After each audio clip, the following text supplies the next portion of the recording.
Master minds the pride of India. Inter, MPC, BiPC, MEC, CEC చదివిన విద్యార్థులకు CA మరియు CMA foundation కొరకు నూతన బ్యాచెస్ ప్రారంభం.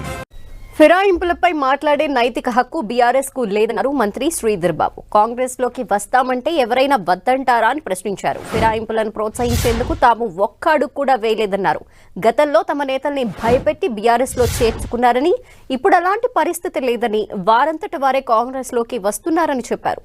సంక్షేమం, అభివృద్ధిలో చెప్పిన పని చేస్తున్న కాంగ్రెస్ లోకి పాత్రధారులుగా బీఆర్ఎస్ ఎమ్మెల్యేలు ముందుకొస్తున్నారని మంత్రి శ్రీధర్ బాబు తెలిపారు.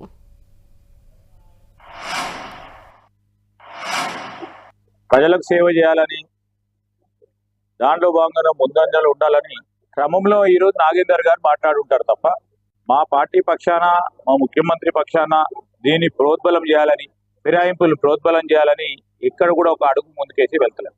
స్పష్టం ఇది. అంటే అందుకోసమే చెప్తా ఉన్నాం, ఎవరైనా వచ్చి స్వచ్ఛందంగా మేము చేసుకునేది ఒక తీరు ఉంది, వారు చేసుకునే తీరు ఒకటి. వారెవరైనా మా కాంగ్రెస్ పార్టీ ఈరోజు ప్రజల పక్షాన సంక్షేమం, అభివృద్ధి కార్యక్రమంలో ముందుకెళ్తా ఉన్న తరుణంలో ఆకర్షితులై వారు వస్తూ ఉన్నారు. అప్పుడేం జరిగింది?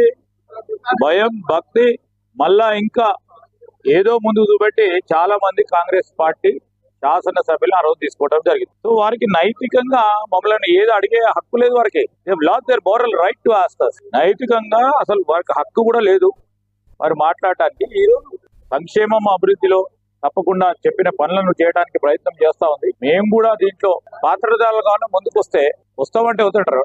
వచ్చేవారు శాసనసభ ఏమో వారిని అడగాలండి, నాకైతే